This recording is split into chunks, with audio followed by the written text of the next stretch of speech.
الحمد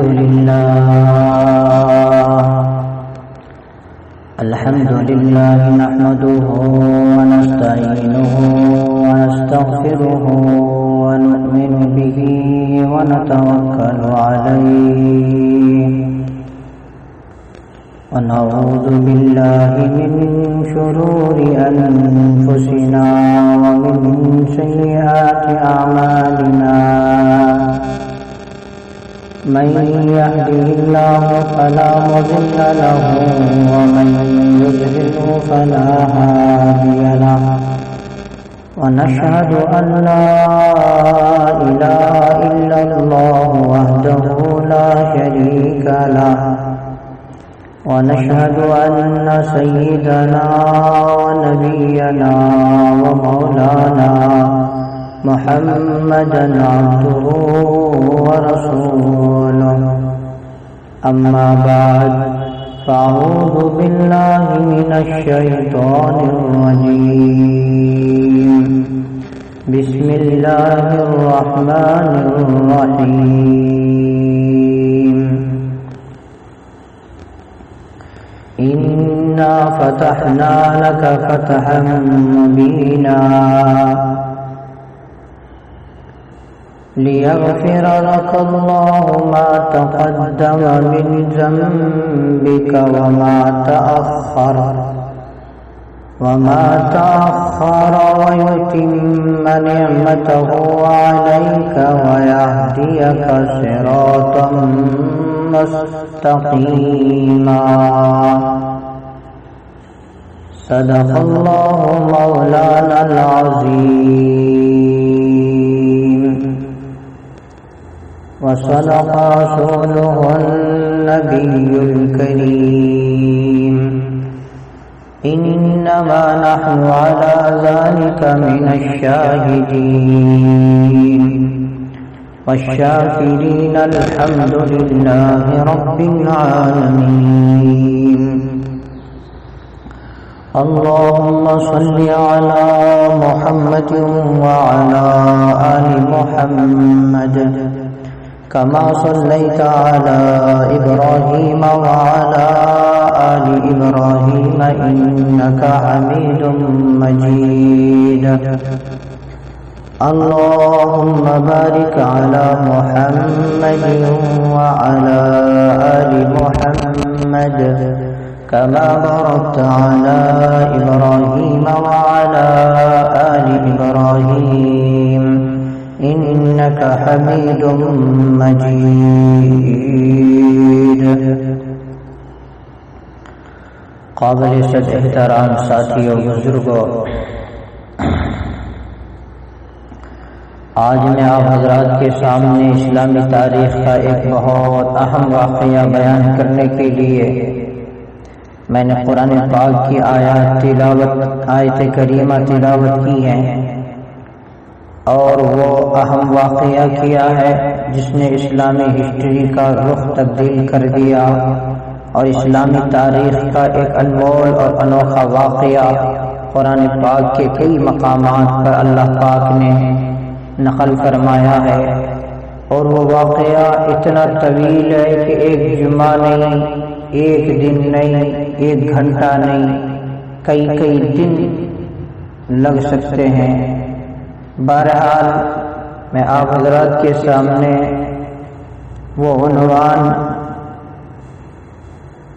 کا مضمون ہم نے اٹھایا ہے، جیسا کہ آپ حضرات کے سامنے قرآن مجید کی میں نے تلاوت کی ہے، اور دوسری بات اس بیان کے اندر یہ بات بھی رہے گی کہ اسرائیلیوں کی جو دہشت گردی ہے ہم مسلمانوں کے اوپر ملک شام میں، فلسطین میں، ابھی جو آپ حضرات کو معلوم ہوگا کہ ابھی جمعہ کا دن جو بیت المقدس مسجد اقصی کے اندر مسلمانوں پر حملہ بھی ہوا، مسلمانوں پر ظلم ہو رہا ہے، اور مسجد اقصی کی سالوں سال سے بے حرمتی کی جا رہی ہے، اور جانیں لی جا رہی ہیں، ظلم کیا جا رہا ہے۔ اس پر بھی کچھ باتیں آپ کے سامنے تبصرے کے طور پر آئیں گی۔ بہرحال دعا کریں کہ اللہ تبارک و تعالی ہم اور آپ کو کہنے سننے سے زیادہ ہم سب کو عمل کرنے کی توفیق عطا فرمائے۔ بہرحال جو میں نے عنوان اٹھایا ہے وہ فتح مکہ کے تعلق سے ہے، اور اسی واقعے میں ایسے بڑے بڑے واقعات پوشیدہ ہیں۔ اس اہم واقعے میں ایسی ایمان افروز چیزیں ہیں کہ انسان کی معلومات میں جہاں اضافہ ہوتا ہے وہاں اسلام کی سقوط صحابہ کرام رضی اللہ عنہم کی عظمت کا بھی علم ہوتا ہے، اور یہ معلوم ہوگا کہ اسلام نے صحابہ کرام رضی اللہ تعالی عنہم اجمعین کو کتنی اہمیت دی ہے، اور وہ یہ واقعہ ہے فتح مکہ۔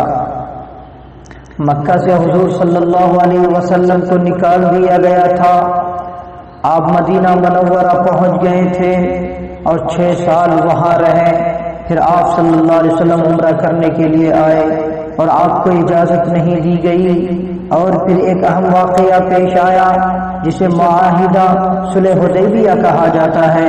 اس کے 1-2 سال بعد پھر مکہ کی فتح کا اعلان ہوتا ہے۔ مکہ کیسے فتح ہوا؟ خانہ کعبہ سے 360 بت کیسے گرائے گئے؟ کعبے کی چھت پر اذان کیسے ہوئی؟ اسلام کا غلبہ خانہ کعبہ پر کیسے ہوا؟ اور بتوں کو توڑ کر اسلام کا پرچم مکہ میں کیسے لہرایا گیا؟ یہ ہے فتح مکہ کا واقعہ، اور آج انشاءاللہ ہم اس واقعہ کا آغاز کریں گے۔ سب سے پہلے آپ اس بات کو ذہن میں رکھ لیں، فتح مکہ کی ضرورت کیوں پیش آئی؟ مکہ کیسے فتح ہوا؟ کیا تلوار سے مکہ فتح ہوا، یا روب سے مکہ فتح ہوا، یا کعبے کی چھت پر کون چڑھا؟ کعبے میں جو اذان ہوئی وہ پہلے کس نے دی؟ حضور صلی اللہ علیہ وسلم کتنا بڑا لشکر لے کر مکے میں آئے تھے، اور بغیر جنگ کے اللہ تعالیٰ نے فتح عطا فرمائی تھی، جنگ کی باقاعدہ ضرورت پیش نہیں آئی۔ یہی غزوہ فتح مکہ جسے فتح اعظم بھی کتابوں میں لکھا گیا ہے۔ حافظ ابن کثیر علیہ الرحمہ نے کہا کہ اسلام کی پوری تاریخ میں فتح مکہ سے زیادہ شاندار موقع کوئی نہیں دیکھا گیا۔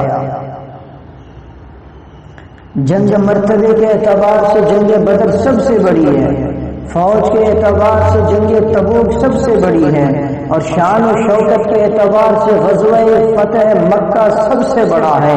مکے کی فتح اسلام کا ایک تاریخی واقعہ ہے۔ اس واقعے کو سمجھنے سے پہلے یہ واقعہ سمجھیں۔ حضور صلی اللہ علیہ وسلم کو مدینہ منورہ میں آئے ہوئے 6 سال ہو گئے تھے۔ حضور صلی اللہ علیہ وسلم کی دلی خواہش تھی کہ میں خانہ کعبہ دیکھوں، میں عمرہ کروں، اللہ تعالیٰ کے گھر کو دیکھوں۔ نبی کریم صلی اللہ علیہ وسلم کے دل میں تڑپ اٹھی۔ اس تڑپ کے نتیجے میں پیغمبر اعظم صلی اللہ علیہ وسلم کو خواب آیا، اور خواب میں حضور نے دیکھا کہ میں خانہ کعبہ کا طواف کر رہا ہوں، اور خانہ کعبہ کی طرف میں لشکر لے کر جا رہا ہوں۔ حضور صلی اللہ علیہ وسلم یہ خواب دیکھ کر اٹھے، اور آپ کو معلوم ہے کہ نبی کریم صلی اللہ علیہ وسلم کا خواب بھی وہی ہوتا ہے۔ تو حضور صلی اللہ علیہ وسلم نے صبح سارے صحابہ کرام رضی اللہ عنہم اجمعین کو حکم دیتے ہیں، سارے صحابہ میرے ساتھ عمرہ کرنے کے لیے چلیں، تیاری کر لیں۔ چنانچہ 1450 صحابہ کرام رضی اللہ عنہم اجمعین نے تیاری کر لی، سامان باندھ لیے، خوش ہو گئے۔ ہم خانہ کعبہ نبی کریم صلی اللہ علیہ وسلم کی موجودگی میں دیکھیں گے، اور وہ بڑے برکت والے لوگ تھے جن کو نبی کریم صلی اللہ علیہ وسلم کے ساتھ سفر کرنے کی سعادت ملی۔ پیغمبر صلی اللہ علیہ وسلم کے ساتھ جنہوں نے سفر کیا، حضور صلی اللہ علیہ وسلم نے فرمایا تیار ہو جاؤ۔ سارے صحابہ کرام تیار ہو گئے، 1450 صحابہ کرام رضی اللہ عنہم اجمعین عمرہ کرنے کے لیے تیار ہو گئے۔ لیکن میں آپ کو بتاؤں گا عمرہ نہیں ہوا، چلے تھے عمرہ کرنے کے لیے۔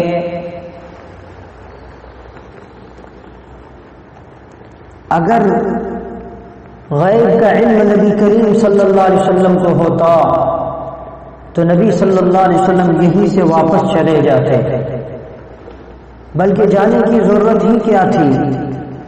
غیب کے خزانے اللہ تعالیٰ کے سوا کسی کے پاس نہیں ہیں۔ پیغمبر اعظم صلی اللہ علیہ وسلم نے عمرے کا احرام باندھ لیا، احرام اس وقت آدمی باندھتا ہے جب ارادہ پکا ہوتا ہے، اور مدینہ سے باہر نکل کر 70 میل کے فاصلے پر ایک جگہ آتی ہے جس کا نام ذوالحلیفہ۔ اس مقام پر 1450 صحابہ کرام نے احرام باندھ لیا۔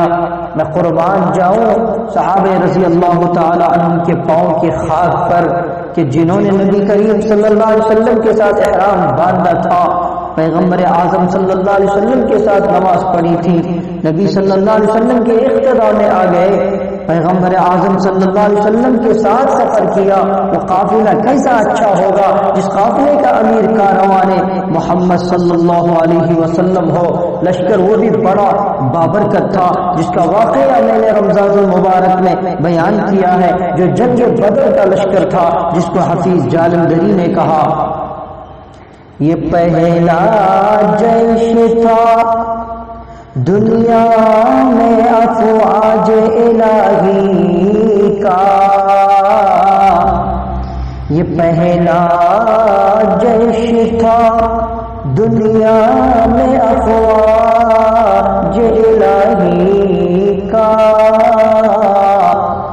جسے اعلان کرنا تھا خدا کی بادشاہی کا، جسے اعلان کرنا تھا خدا کی بادشاہی کا،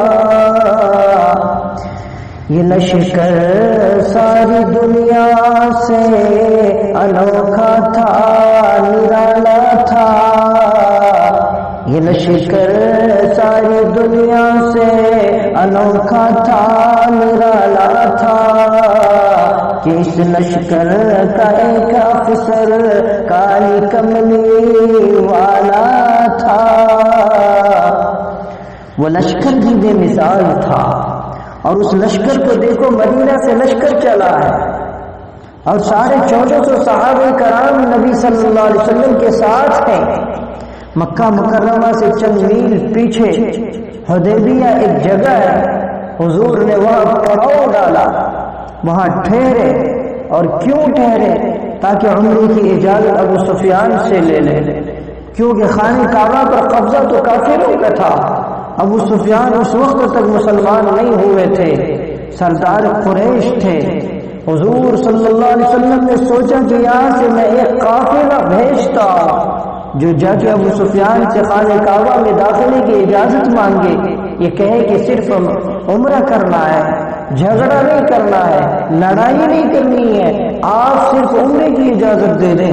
حدیبیہ کے مقام پر آپ صلی اللہ علیہ وسلم نے خطبہ دیا، اور خطبے میں فرمایا میں چاہتا ہوں کہ ایک وفد بھیجوں ابو سفیان کے پاس مکہ مکرمہ میں جو میرا سفیر بن کر جائے، میرا قاصد بن کر جائے۔ تو حضور صلی اللہ علیہ وسلم نے فرمایا عمر تم جاؤ قاصد بن کر، اور جا کر تم اجازت مانگو۔ تو حضرت عمر رضی اللہ تعالیٰ عنہ نے عرض کی یا رسول اللہ صلی اللہ علیہ وسلم میں بڑا سخت آدمی ہوں، میں جب مکہ سے نکلا تھا آج سے 6 سال پہلے تو بڑے لوگوں کے ساتھ لڑائی تھی، میری تلخ طبیعت کی وجہ سے تو آپ ایسے آدمی کو سفیر بنا کر بھیجیں جو نرم ہو اور جس کی نرمی پر دشمن بھی تعریف کرتا ہو۔ حضور صلی اللہ علیہ وسلم نے فرمایا وہ کون آدمی ہے؟ حضرت عمر رضی اللہ تعالیٰ عنہ نے عرض کی وہ عثمان غنی ہے رضی اللہ تعالیٰ عنہ۔ حضور صلی اللہ علیہ وسلم نے فرمایا کہ عثمان آؤ۔ عثمان رضی اللہ تعالیٰ عنہ آگے۔ حضور صلی اللہ علیہ وسلم نے فرمایا کہ 2 آدمیوں کو اپنے ساتھ لے لو اور میرے سفیر بن کر مکے میں داخل ہو جاؤ۔ جا کر ابو سفیان سے کہو مسلمان آئے ہیں، پیغمبر صلی اللہ علیہ وسلم آئے ہیں، 6-7 میل کے فاصلے پر پڑاؤ ڈالے ہوئے ہیں، پیغمبر اعظم صلی اللہ علیہ وسلم عمرہ کرنا ہے، کعبے کا طواف کرنا ہے، اس کی اجازت دے دے۔ حضرت عثمان غنی رضی اللہ تعالیٰ عنہ سفیر بن کر مکے میں داخل ہو گئے تو بڑے بڑے کافر جو عثمان غنی رضی اللہ تعالیٰ عنہ سے واقف تھے، یہ تو کپڑے کا بڑا تاجر تھا، بڑا رئیس تھا، لوگ ان کے پاس آ کر ملے۔ حضرت عثمان غنی رضی اللہ تعالیٰ عنہ نے فرمایا کہ ابو سفیان سے کہ میرے رسول صلی اللہ علیہ وسلم عمرہ کرنا چاہتے ہیں، طواف کرنا چاہتے ہیں کعبے کا، آپ اگر اس کی اجازت دے دے۔ تو ابو سفیان نے کہا تیرے نبی کو اجازت نہیں ہے، اگر تو طواف کرنا چاہتا ہے تو تجھے اجازت ہے۔ عثمان غنی رضی اللہ تعالیٰ عنہ نے فرمایا میں اپنے پیغمبر صلی اللہ علیہ وسلم کے سوا کعبے کا طواف نہیں کر سکتا۔ جب میرے نبی صلی اللہ علیہ وسلم ہی طواف نہ کرے تو میں کر کے کیا کروں؟ میں کر کے کیا کروں؟ یہاں سے ایک مسئلہ ثابت ہوا، نیکی بھی وہی کہلاتی ہے جس میں نبی کریم صلی اللہ علیہ وسلم کی مرضی شامل ہو۔ حالانکہ کعبے کا طواف کرنا تو عبادت ہے، دیکھنا عبادت ہے، سب کچھ ثواب ہے، لیکن آج یہ ثواب کدھر چلا گیا کہ اس ثواب میں چونکہ نبی کریم صلی اللہ علیہ وسلم کی مرضی نہیں تھی، اس لیے حضرت عثمان غنی رضی اللہ تعالیٰ عنہ نے فرمایا قبلہ تو ہے، قبلہ نما موجود نہیں ہے، قبلہ تو ہے، قبلہ نما موجود نہیں ہے۔ جس نے مجھے قبلے کا دروازہ دکھایا وہ 6 میل کے فاصلے پر بیٹھا ہے۔ حضرت عثمان غنی رضی اللہ تعالیٰ عنہ اکیلا کعبے کا طواف کرے، یہ عثمان غنی کے عشق رسول کے خلاف ہے صلی اللہ علیہ وسلم۔ میرے بھائیوں، حضرت عثمان غنی رضی اللہ تعالیٰ عنہ کی اس عظمت کو دیکھو، کافروں نے کہا اے عثمان آپ طواف کریں، آپ عمرہ کریں، آپ عبادت کریں، لیکن کسی اور کو اجازت نہیں، کعبے میں بھی داخل ہو۔ حضرت عثمان غنی رضی اللہ تعالیٰ عنہ نے فرمایا میں تو یہ بات ماننے کو تیار نہیں ہوں۔ چنانچہ انہوں نے عثمان غنی رضی اللہ تعالیٰ عنہ کو گرفتار کر کے ایک مکان میں نظر بند کر دیا۔ حضرت عثمان غنی رضی اللہ تعالیٰ عنہ گرفتار ہو گئے۔ میں قربان جاؤں حضرت عثمان غنی کی عظمت پر۔ آپ دیکھتے ہیں کوئی انڈیا کا سفیر ہے، کوئی امریکہ کا سفیر ہے، کوئی پاکستان کا سفیر ہے، عثمان غنی رضی اللہ تعالیٰ عنہ وہ عظمت والا ہے جو محمد صلی اللہ علیہ وسلم کا سفیر ہے، جس کو نبی کریم صلی اللہ علیہ وسلم نے اپنا سفیر بنا کر کعبے میں بھیجا ہے، اور آج وہ سفیر گرفتار ہو چکا ہے۔ اب دیکھیں کیا ہوا، عثمان غنی رضی اللہ تعالیٰ عنہ گرفتار ہو گئے۔ یہاں ایک خبر مشہور ہو گئی، یہ خبر غلط تھی اور مشہور ہو گئی۔ خبر کیا ہے؟ عثمان غنی رضی اللہ تعالیٰ عنہ شہید ہو گئے، حالانکہ شہید نہیں ہوئے تھے۔ اگر نبی صلی اللہ علیہ وسلم کو غیب کا علم ہوتا تو پیغمبر اعظم صلی اللہ علیہ وسلم پہلے کہہ دیتے کہ عثمان شہید نہیں ہوئے، یہ غلط کہہ رہا ہے۔ لیکن حضور صلی اللہ علیہ وسلم یہ نہیں کہا کہ بلکہ فرمایا لوگوں جو آدمی تم میں سے حضرت عثمان غنی رضی اللہ تعالیٰ عنہ کا بدلہ لینے کے لیے میرے ہاتھ پر بیعت کرنا چاہتا ہے، آئے میں عثمان کا بدلہ لیے بغیر یہاں سے واپس نہیں جاؤں گا۔ اس کو کہتے ہیں عثمان غنی رضی اللہ تعالیٰ عنہ کی قیمت کیا قیمت ہے۔ حضور صلی اللہ علیہ وسلم عثمان غنی کا بدلہ لینے کے لیے تیار ہے، اور بدلہ لیتے ہوئے تو آدمی شہید بھی ہو سکتا ہے، رسول اللہ صلی اللہ علیہ وسلم شہید بھی ہو سکتے ہیں۔ ابو بکر نے فرمایا میں بھی بدلہ لوں گا، عمر نے فرمایا میں بھی بدلہ لوں گا، علی نے فرمایا میں بھی بدلہ لوں گا۔ حضرت عثمان غنی رضی اللہ تعالیٰ عنہ کتنا قیمتی ساتھی ہیں کہ اس عثمان غنی رضی اللہ تعالیٰ عنہ کے لیے نبی کریم صلی اللہ علیہ وسلم بھی شہید ہونے کے لیے تیار ہے۔ عثمان غنی رضی اللہ تعالیٰ عنہ کے لیے ابو بکر رضی اللہ تعالیٰ عنہ بھی شہید ہونے کو تیار ہے۔ حضرت عثمان غنی رضی اللہ تعالیٰ عنہ کے لیے حضرت عمر فاروق رضی اللہ تعالیٰ عنہ بھی شہید ہونے کو تیار ہے۔ حضرت عثمان غنی رضی اللہ تعالیٰ عنہ کے لیے حضرت علی کرم اللہ وجہہ بھی شہید ہونے کو تیار ہے۔ حضرت عثمان غنی رضی اللہ تعالیٰ عنہ کے لیے سارے صحابہ کرام رضی اللہ تعالیٰ عنہ شہید ہونے کو تیار ہے۔ پیغمبر صلی اللہ علیہ وسلم نے یہ ہاتھ بڑھایا اور لوگوں آؤ جو عثمان غنی کا بدلہ لینا چاہتا ہے میرے ہاتھ پر ہاتھ رکھے۔ تو 1450 صحابہ کرام رضی اللہ عنہ اجمعین نے نبی کریم صلی اللہ علیہ وسلم کے ہاتھ پر بیعت کی. جب صحابہ کرام کے ہاتھ پیغمبر صلی اللہ علیہ وسلم کے ہاتھ پر آئے تو اللہ تعالیٰ نے قرآن بھی وہی اتار دیا. ید اللہ فوق ایدیہم، نیچے نبی کریم صلی اللہ علیہ وسلم کا ہاتھ، اوپر صحابہ کرام کا ہاتھ اور اوپر اللہ تعالیٰ کا ہاتھ. تو دیکھو اوپر اللہ تعالیٰ کا ہاتھ، نیچے نبی کریم صلی اللہ علیہ وسلم کا ہاتھ اور درمیان میں صحابہ کرام کے ہاتھ. تو کوئی ہاتھ اللہ اور رسول کے ہاتھوں سے صحابہ کرام کا ہاتھ نکل سکتا ہے؟ نہیں. ایک بچہ بازار میں جائے اور آپ انگلی پکڑ کر جائیں، وہ بچہ چاہے جتنا بھی ہو آپ کے ہاتھ سے انگلی بچے کی کوئی نہیں چھڑا سکتا، کیونکہ انگلی آپ کے ہاتھ میں ہے. تو آپ کا ہاتھ اتنا وزنی ہے کہ بچہ آپ سے نہیں چھڑا سکتا. اللہ تعالیٰ کا ہاتھ اتنا نرم ہے کہ 1450 صحابہ کرام رضی اللہ تعالیٰ عنہم کے ہاتھوں پر اللہ تعالیٰ نے اپنا ہاتھ رکھا اور اللہ تعالیٰ کو صحابہ کرام رضی اللہ عنہم چھوڑ کر چلے جائے. اور وہ ہاتھ چھڑا کس نے دیا؟ کوئی ہاتھ چھڑا سکتا ہے؟ نہیں میرے دوستوں، نبی کریم صلی اللہ علیہ وسلم کے ہاتھ میں 1450 صحابہ کرام کے ہاتھ اور اللہ تعالیٰ کے ہاتھ میں 1450 صحابہ کرام کے ہاتھ. میرے بھائیوں، وہ جب وہ بیعت کر رہے تھے تو قرآن کی یہ آیت اتری، لقد رضی اللہ عن المؤمنین اذ یبایعونک تحت الشجرہ. اس درخت کے نیچے جن 1450 صحابہ کرام نے حضرت عثمان غنی رضی اللہ تعالیٰ عنہ کا بدلہ لینے کے لیے نبی کریم صلی اللہ علیہ وسلم کے ہاتھ پر بیعت کی ہے، عرش سے خدا ان سے راضی ہو چکا ہے. حالانکہ عثمان غنی تو ابھی زندہ تھے، لیکن صرف عثمان غنی رضی اللہ تعالیٰ عنہ کی محبت ہے جس نے نبی کریم صلی اللہ علیہ وسلم کے ہاتھ پہ بیعت کی، ان پر جنت واجب ہو گئی. حالانکہ بدلہ تو لینا نہیں تھا، اس کا اللہ تعالیٰ کو پتا تھا کہ عثمان غنی رضی اللہ تعالیٰ شہید نہیں ہوئے، لیکن پھر بھی بیعت ہو گئی تھی.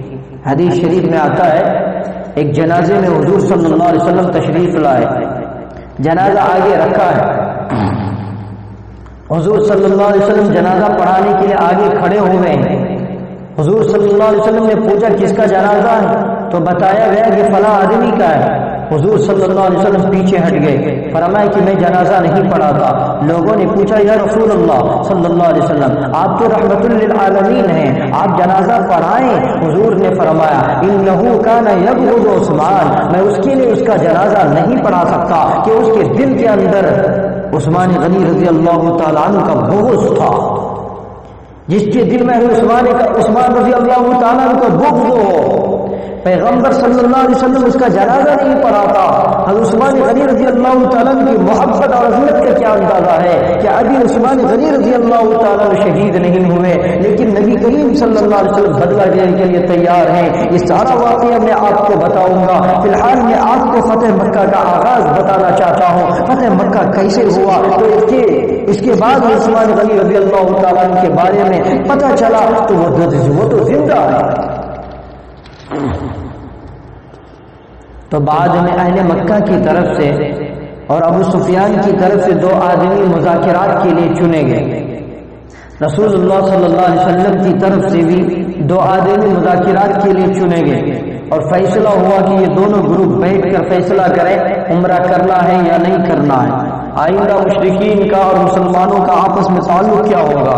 اس پر حدیبیہ کے مقام پر مشرکین مکہ کے سردار آئے، مسلمان آئے اور وہاں آ کر آپس میں معاہدہ ہوا. اس معاہدے کا نام ہے معاہدہ صلح حدیبیہ. اور جب معاہدہ لکھا جانے لگا حضور صلی اللہ علیہ وسلم کی طرف سے، تو اوپر لکھا گیا من محمد رسول اللہ صلی اللہ علیہ وسلم، یعنی محمد رسول اللہ صلی اللہ علیہ وسلم کی طرف سے ہے. یہ معاہدہ ہے. جب محمد صلی اللہ علیہ وسلم کے بعد رسول اللہ لکھا تو کافروں نے کہا کہ اگر ہم محمد کو رسول مانتے تو جھگڑا کیسا، پہلے رسول اللہ کا لفظ مٹاؤ. حضرت علی رضی اللہ تعالیٰ عنہ بیٹھے تھے، حضور نے فرمایا علی اپنے ہاتھ سے رسول اللہ کا لفظ مٹا دو. حضرت علی رضی اللہ تعالیٰ عنہ نے عرض کیا اللہ کے رسول صلی اللہ علیہ وسلم میں لفظ رسول اللہ اپنے ہاتھ سے نہیں مٹا سکتا، میرے اندر وہ جرات نہیں ہے کہ میں اس کو مٹاؤں. حضور صلی اللہ علیہ وسلم نے اپنے ہاتھوں سے مٹایا. اب جملہ بن محمد بن عبداللہ ہو گیا. اس معاہدے کے اندر 10 شرائط تھی، 10 شرائط لکھی گئی تھی، سیرت کی ساری کتابوں کے اندر اس معاہدے کی شرائط موجود ہیں۔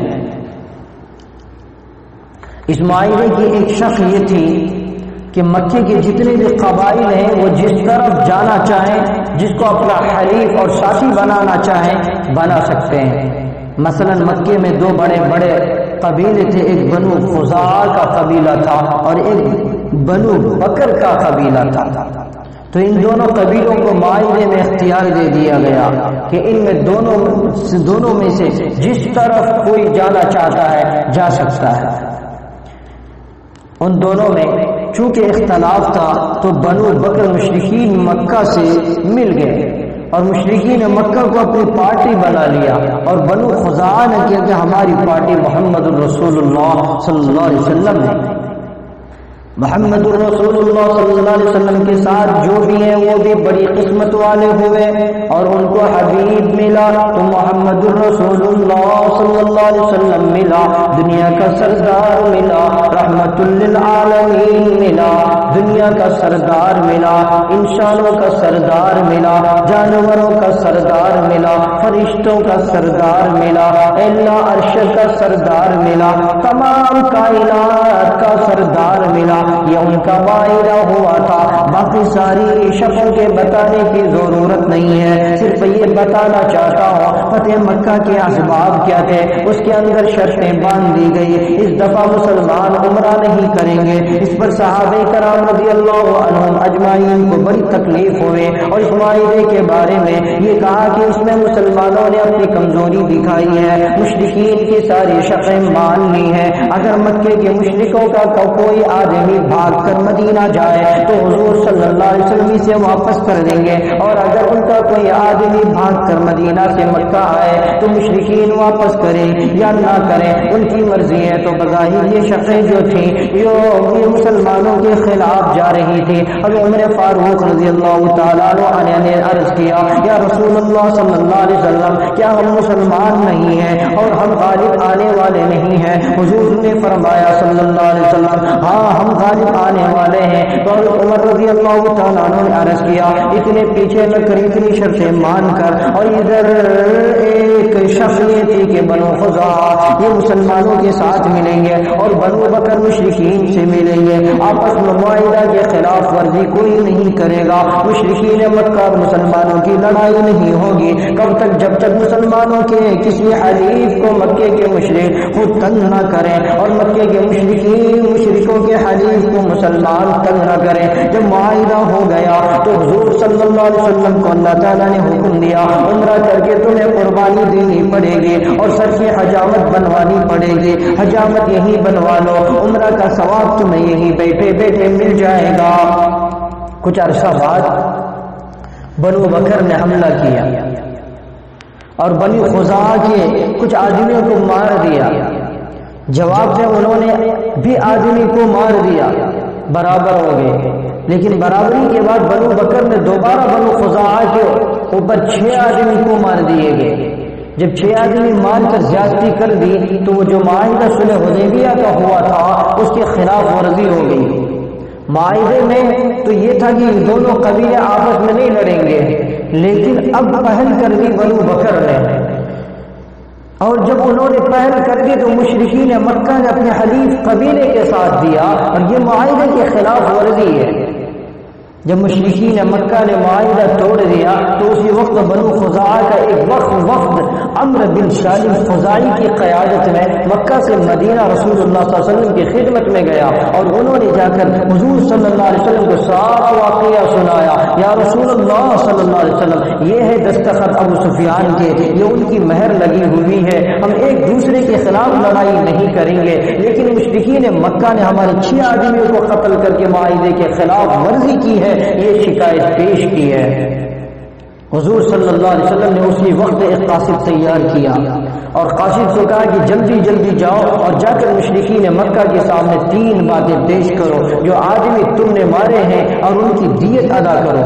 یا اعلان کرو کہ حدیبیہ کا معاہدہ کینسل ہو گیا ہے یا ہم معاہدہ کینسل کرتے ہیں۔ تیسرا یہ کہ بنو خزاعہ کو راضی کر لو، بغیر پیسے کے یہ نہیں ہو سکتا ہے کہ تم معاہدہ بھی توڑو اور تم سے نپٹنے کا اعلان نہ ہو۔ حضور صلی اللہ علیہ وسلم نے جب 3 آدمیوں کو قاصد بنا کر وہاں بھیجا، ان 3 شرطوں میں سے ایک شرط منواؤ، تو جب قاصد وہاں پہنچے، وہاں اس وقت ابو سفیان نہیں تھا جو قائم مقام سردار تھا، اس نے کہا جاؤ چلے جاؤ، ہم نے معاہدہ بھی توڑ دیا ہے، ہم دیت بھی ادا نہیں کریں گے، جاؤ محمد صلی اللہ علیہ وسلم کو کہہ دو جو کر سکتا ہے کر لے، ہم یہاں موجود ہیں۔ یہ بڑی ڈٹائی تھی، بڑا ظلم تھا، بڑی زیادتی تھی، مسلمانوں نے تو کوئی زیادتی نہیں کی تھی، لیکن معاہدہ توڑا۔ مشرکین مکہ نے جب یہ پیغام آ کر حضور صلی اللہ علیہ وسلم کو سنایا گیا، بدیل ابن ورقہ اس آدمی کا نام تھا جس کو رسول اللہ صلی اللہ علیہ وسلم نے قاصد بنا کر بھیجا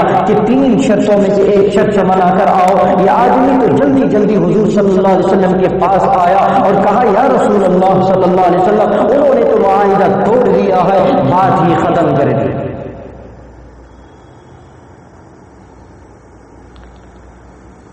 جب حضرت ابو سفیان رضی اللہ تعالیٰ پیچھے سے آیا اور اسے معلوم ہوا کہ میرے قائم مقام نے معاہدہ توڑ دیا ہے، تو ابو سفیان نے کہا تیرا بیج ختم ہو جائے گا، تو محمد صلی اللہ علیہ وسلم سے ٹکر لیتا ہے، نبی کریم صلی اللہ علیہ وسلم سے ٹکر لینے والا کبھی بھی کامیاب نہیں ہو سکتا۔ اس نے کہا جناب میں تو اب معاہدہ توڑ بیٹھا ہوں، اب کیا ہوگا؟ ابو سفیان نے کہا تم یہاں بیٹھو میں چلتا ہوں مدینہ۔ چنانچہ ابو سفیان نے 2-3 سواریاں لے لی اور جلدی جلدی تیز رفتار قاصد کے ذریعے مدینہ منورہ پہنچا۔ جب مدینہ منورہ پہنچا تو سیدھا حضور صلی اللہ علیہ وسلم کے پاس آیا۔ آپ مسجد نبی میں تشریف فرما تھے، آ کر حضور سے کہنے لگا یا رسول اللہ صلی اللہ علیہ وسلم میں معافی مانگنے آیا ہوں، جو معاہدہ ہم نے کیا تھا اس پر پکے ہیں۔ حضور نے صلی اللہ علیہ وسلم نے منہ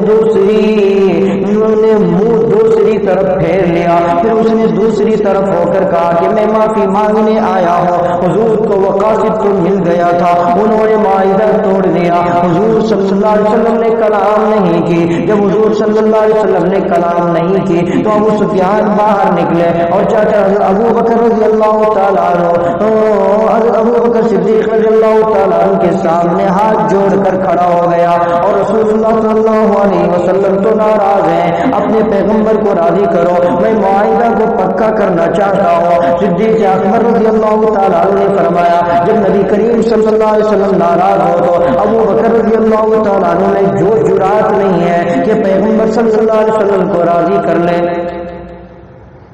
پیغمبر صلی اللہ علیہ وسلم کو راضی کر لے۔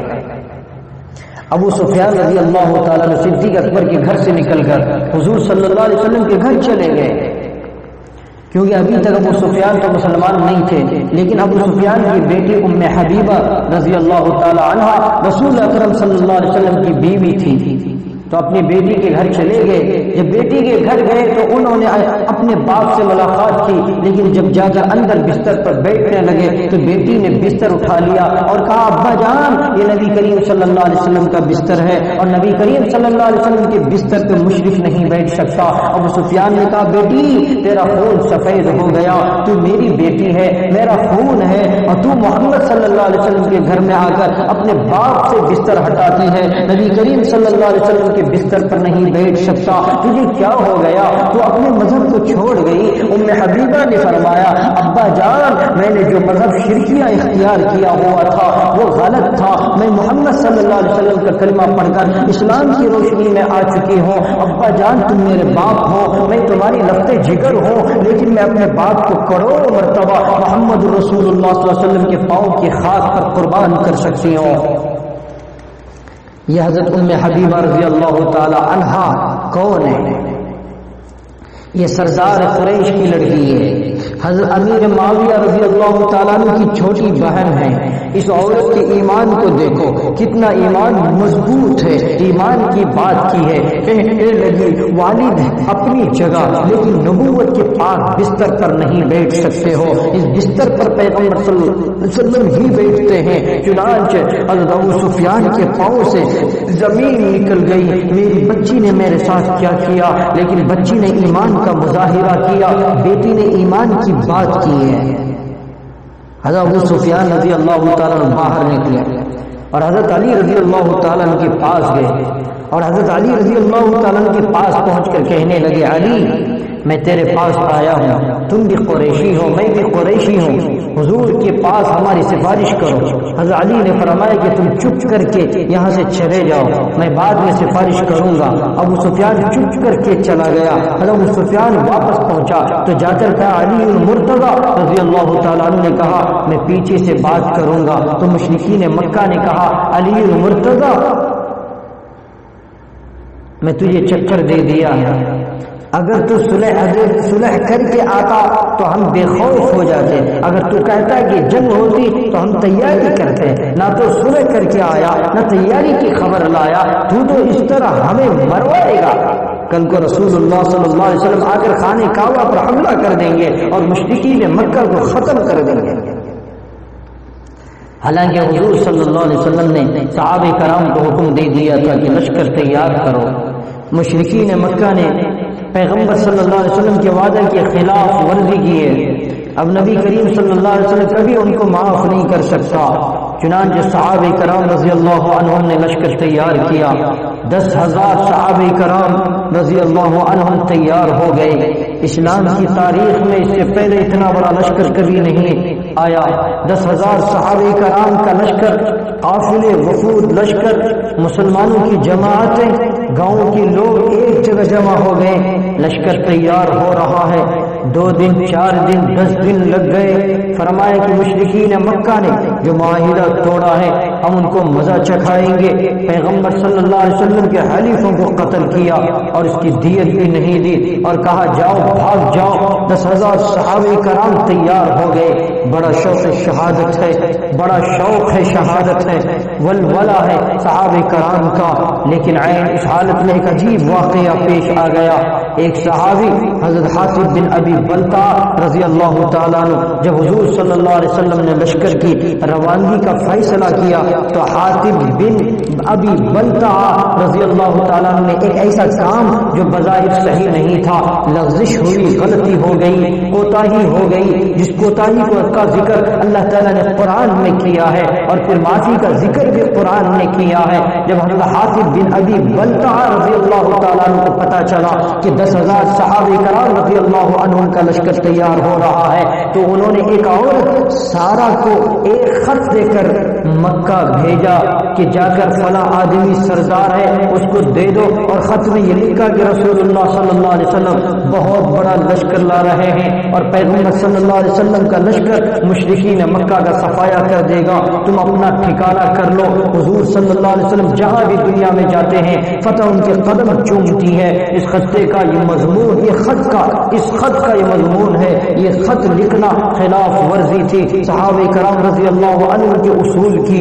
حضور صلی اللہ علیہ وسلم خفیہ جا رہے ہیں، صحابی یہ راز فاش کر دیا، ادھر خط لے کر ایک عورت وہاں سے چلی، ادھر اللہ تعالیٰ نے جبریل امین علیہ السلام کے ذریعے حضور صلی اللہ علیہ وسلم کو بتا دیا گیا کہ اس کے لشکر کی مخبری حاطب بن ابی بلتع نے کر دی ہے، فلاں عورت خط لے کر مکہ پہنچ رہی ہے، اگر وہ عورت پہلے پہنچ گئی تو مشرکین آپ کے مقابلے میں تیار ہو جائیں گے، اس لیے اس خط کو پکڑو۔ چنانچہ اسی وقت حضور صلی اللہ علیہ وسلم نے صحابہ کرام رضی اللہ عنہ کو بلایا اور علی رضی اللہ تعالیٰ عنہ سمیت 3 صحابہ کرام نے تیز رفتار گھوڑا دوڑایا اور مدینہ منورہ سے 40-50 میل دور پر ایک جگہ پر درخت تھے بہت سارے، ان درختوں کے پاس جا کر اس عورت کو پکڑ لیا اور عورت سے کہا کہ تو کہاں جاتی ہے؟ کہنے لگی مکہ جاتی ہوں۔ تیرے پاس کوئی خط ہے؟ کہنے لگی کوئی خط نہیں ہے۔ جب تلاشی لی گئی تو کوئی خط کوئی نہ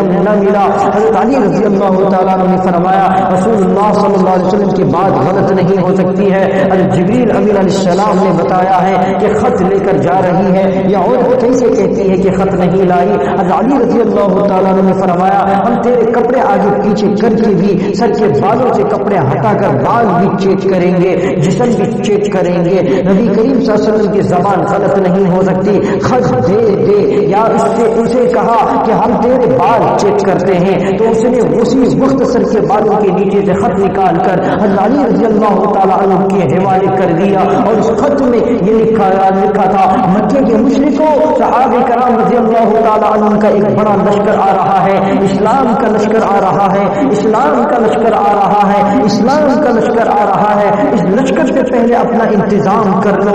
یہ بات تو غلط تھی، اصول کے خلاف تھی، کرنے والا صحابی تھا، اور بتایا کہ جبریل امین علیہ السلام نے پیغمبر کو جب خط لے کر حضرت علی رضی اللہ تعالیٰ عنہ واپس پہنچے تو حضرت صدیق اکبر رضی اللہ تعالیٰ عنہ حضور کی مجلس میں کھڑے ہو گئے اور فرمائے یا رسول اللہ صلی اللہ علیہ وسلم مجھے اجازت دو میں حاتم ابن ابی بلتع رضی اللہ تعالیٰ عنہ کو آپ کے دربار سے پیش کروں، آپ کے دربار میں پیش کروں۔ حضرت عمر نے فرمایا یا رسول اللہ صلی اللہ علیہ وسلم دربار میں پیش کرنے کی کیا ضرورت ہے، آپ مجھے اجازت دے دو، میں اس کا سر قلم کر کے آپ کے قدموں میں پیش کر دیتا ہوں۔ حضور نے فرمایا سر قلم کرنے کی بھی ضرورت نہیں ہے، تم حاتم ابن ابی بلتع رضی اللہ تعالیٰ عنہ کو میرے دربار میں پیش کرو۔ چنانچہ اس صحابی کو ایک ملزم کی حیثیت سے رسول اللہ صلی اللہ علیہ وسلم کے دربار میں پیش کیا گیا۔ جب وہ صحابی حضور صلی اللہ علیہ وسلم کے دربار میں آیا، سارے صحابہ اتنے گرم تھے کہ اس نے مخوری کی، کیونکہ کھڑا ہو گیا صحابی،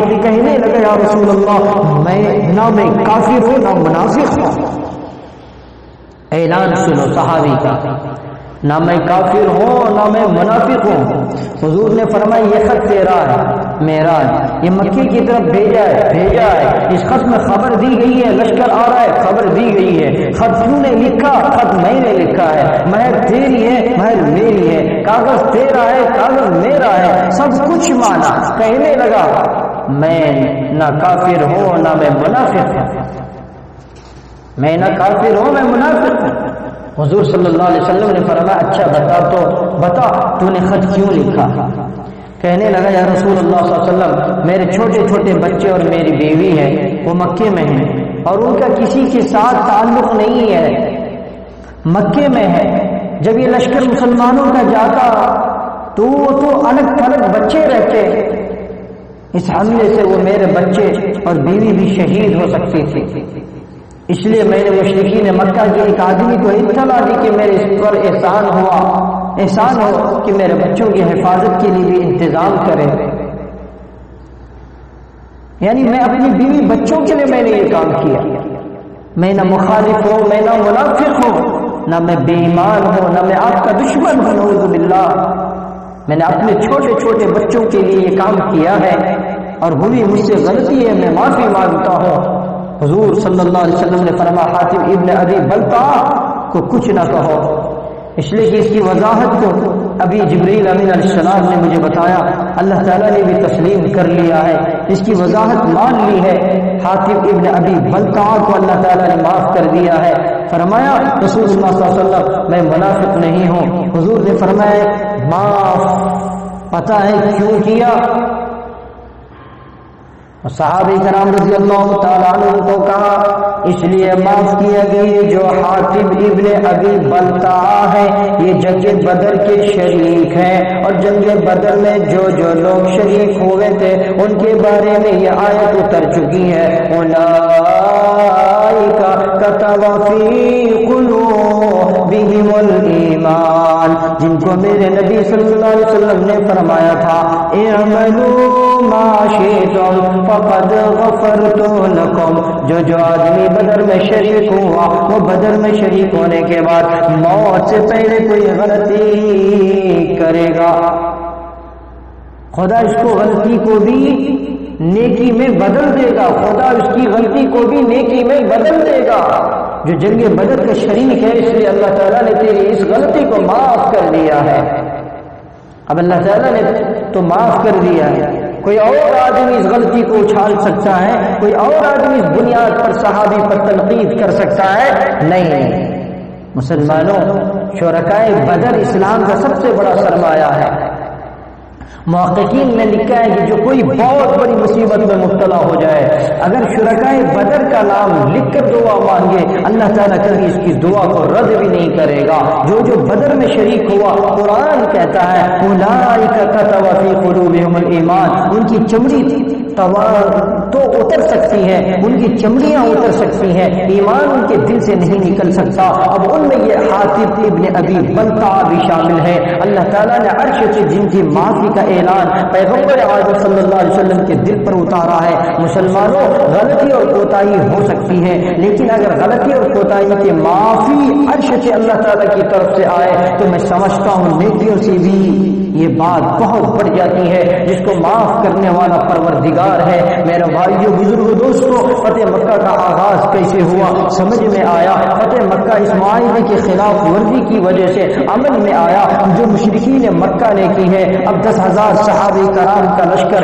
یہاں سے روانہ ہوتا ہے۔ راستے میں کیا ہوا؟ مکے میں جا کر کیا ہوا؟ 6 آدمی راستے میں شہید ہو گئے۔ خانہ کعبہ میں داخلہ کیسے ہوا؟ حضور صلی اللہ علیہ وسلم نے بلال کو کعبے کی چھت پر کیسے چڑھایا؟ پیغمبر صلی اللہ علیہ وسلم نے اعلان کیسے کیا لا تثریب علیکم اليوم؟ ابو سفیان نے نبی کا کلمہ کیسے پڑھا اور یہ اعلان ہوا من دخل فی دار ابو سفیان فهو آمن؟ یہ بڑے بڑے ایمان افروز واقعات ہیں فتح مکے کے، انشاءاللہ ان کا ذکر آئندہ آئے گا۔ بہرحال ابھی جو آپ حضرات کے سامنے میں نے یہ بات رکھی ہے کہ اب یہ تمام باتوں کا نچوڑ یہ نکلتا ہے کہ صحابہ کرام رضی اللہ تعالی عنہم اجمعین کے اندر جو ایمان کوٹ کوٹ کر بھرا ہوا تھا، ہمارے نبی صلی اللہ علیہ وسلم کی ہر بات کو تسلیم کرتے تھے، ہر بات پر وہ تیار ہوتے تھے، اس لیے ان کے اندر ہمت اور جوانمردی اور جرأت اور طاقت تھی جس کی وجہ سے میدان میں کود جاتے تھے۔ حالانکہ اپنے آپ کو جسم کے اعتبار سے کمزور نظر آتے تھے، کھانا پینا ان کو وقت پر میسر نہیں ہوتا تھا، ان کے ہاتھوں میں تلوار نہیں ہوتے تھے، ان کے لیے سواری پر سوار ہو کر جانے کے لیے کوئی سوار نہیں تھا، لیکن پھر کوئی سواری نہیں تھا، لیکن پھر بھی اللہ تبارک و تعالیٰ نے ایمان کے جذبے کی وجہ سے ان لوگوں کے اندر اتنی طاقت دے دیتے تھے کہ بغیر کسی سہولیات کے، بغیر کسی ساز و سامان کے، بغیر ہتھیار کے میدان میں اپنے آپ کو ڈال دیتے تھے۔ تو میرے دوستوں بزرگوں، پتا چلا کہ نبی کریم صلی اللہ علیہ وسلم کی ہر ادا پر انسان کی کامیابی ہے، ہر نبی صلی اللہ علیہ وسلم کی سنتوں پر کامیابی ہے۔ آج ہم اور آپ دور حاضر میں ناکام ہو رہے ہیں، قدم قدم پر ٹھوکریں کھا رہے ہیں۔ ہمارے ہندوستان کی حالت دیکھیے اور دیگر ممالک کا حال دیکھیے، اس سے پہلے بہت سارے ممالک کے حالات کیسے ہوئے ہم اور آپ سب جانتے ہیں۔ ہم سب میڈیا ہم اور آپ کو دکھا دیے ہیں، ہم اور آپ دیکھتے ہیں، ہم اور آپ چینلوں کو دیکھ کر وہاں کے نیوزوں کو پڑھ کر ہم اور آپ کو پتا بھی ہے کہ مسلمانوں کو ساتھ کیا ہو رہا ہے، مسلمانوں کے ساتھ کتنی بڑی مصیبت آئی ہوئی ہے۔ میرے دوستوں بزرگوں، ابھی حال ہی میں ابھی 2 دن پہلے ابھی مسجد اقصی کے اندر حملہ ہوا، مسلمان زخمی ہو گئے۔ آخر یہ حملے کیوں ہو رہے ہیں؟ اس کے پس منظر کیا ہے؟ آخر پس منظر کیا ہے؟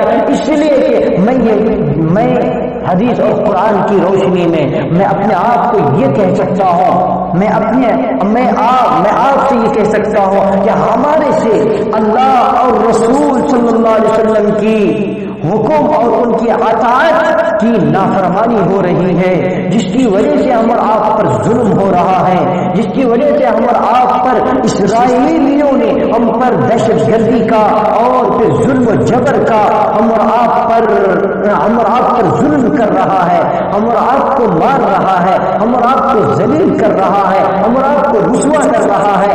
ابھی ضرورت ہے ہم اور آپ کے لیے، رمضان المبارک کا مہینہ چل رہا ہے، اپنے گناہوں پر نادم ہو کر شرمندگی کے ساتھ اللہ کے حضور جا کر توبہ کریں۔ اگر پکے سچے مسلمان بن جائیں ہمارے نبی صلی اللہ علیہ وسلم کی اسوا پر چلنے لگیں، ہمارے نبی صلی اللہ علیہ وسلم کی سنتوں پر چلنے لگیں، تو خدا کی قسم کوئی ماں کا لال ایسا پیدا نہیں ہوا ہے جو ہم اور آپ کو کوئی بھی ٹھیس پہنچا سکے، تکلیف پہنچا سکے، ہم اور آپ کو مار سکے۔ آج ہم اور آپ کے اندر وہ طاقت نہیں رہی، کیونکہ ہمارا ایمان کمزور ہو گیا، اللہ کے حکم پر مکمل ہم اور آپ ادا کرنے والے نہیں رہے، رسول اللہ صلی اللہ علیہ وسلم کی سنتوں پر مکمل طور پر چلنے والے نہیں رہے، جس کی وجہ سے ہم اور آپ کا دل زخمی ہو گیا، ہمارا دل کمزور ہو گیا، ہمارے اندر وہ طاقت نہیں رہی کہ ہم لڑ سکیں۔ لیکن میرے دوستوں بزرگوں، ہم مسلمانوں کی ایک تاریخ رہی ہے، جنگ بدر ہے اور دوسرے تمام جنگیں ہیں، ہر ایک جنگ کی سیرت کو اٹھا کر دیکھیں، ہر ایک معرکے کے حالات کو آپ پڑھ کر دیکھیں، آپ کو پتہ چلے گا کہ ان کے اندر جسم کے اعتبار سے بڑے کمزور نظر آتے تھے، کیونکہ پیٹ بھر کر ان کو کھانا نصیب نہیں تھا، لیکن پھر بھی جب میدان پر کود جاتے تھے تو ان کے اندر ایسی طاقت آ جاتی تھی، ایسی ان کے اندر طاقت آ جاتی تھی، لوگ تھر تھر کانپنے لگتے تھے، ان کے مقابلے کے لڑنے والے لوگ سب بے بس ہو جاتے تھے۔ اس لیے میرے دوستوں بزرگوں، آج ہم اور آپ اپنے اپنے گناہوں پر توبہ کریں، ہم اور آپ گناہوں سے اللہ گناہوں کے بارے میں اللہ سے معافی مانگیں، انشاءاللہ العزیز ہم اور آپ کو بھی کامیابی ملے گی۔ آج بیت المقدس مسمار کیا جا رہا ہے، بیت المقدس کی بے حرمتی کی جا رہی ہے، نمازیوں کی بے حرمتی کی جا رہی ہے، نمازیوں کے اوپر حملے کیے جا رہے ہیں۔ یہ سب کیوں ہو رہا ہے؟ یہ اس لیے کہ اگر مکمل طور پر ہمارا رسول اللہ صلی اللہ علیہ وسلم کی سنت پر چلے ہوتے تو یہ ہم اور آپ کے اوپر ظلم جو ہو رہا ہے یہ نظر نہیں آتا، یہ ظلم ہمارے اوپر نہیں ہوتا۔ بہرحال ہم اور آپ کو غور کرنے کی بات ہے، ہم اور آپ کو فکر لینے کی بات ہے کہ آخر کون سی کمی ہے جس کی وجہ سے ہم اور آپ مار کھا رہے ہیں، جس کی وجہ سے ہم اور آپ قدم قدم پر بدنام ہیں، قدم قدم پر ہم اور آپ کو رسوا اور ذلیل کیا جا رہا ہے۔ بہرحال باتیں تو بہت ہے، ہم اور آپ کے لیے اشارہ کافی ہے کہ اللہ اور رسول کو چھوڑ کر اگر ہم زندگی گزاریں گے تو ٹھوکریں کھائیں گے، ذلت کا منہ دیکھنا پڑے گا، رسوائی اٹھانی پڑے گی، ہم اور آپ کے اوپر ظلم ہوگا، ہم اور آپ کے اوپر جبر ہوگا، ہم اور آپ مارے جائیں گے۔ اس لیے اگر ان تمام طرح کے حالات سے اگر ہم بچنا چاہتے ہیں، اللہ کی رسی کو مضبوط پکڑیں، رسول اللہ صلی اللہ علیہ وسلم کی سنتوں پر مضبوطی کے ساتھ عمل کرنے کی کوشش کریں، انشاءاللہ العزیز ہم اور آپ کامیاب ہوں گے۔ بہرحال دعا کریں کہ اللہ تبارک و تعالی ہم اور آپ کو کہنے سننے سے زیادہ ہم سب کو عمل کرنے کی توفیق عطا فرمائے، آمین۔ وآخر الدعوانا ان الحمد للہ رب العالمین۔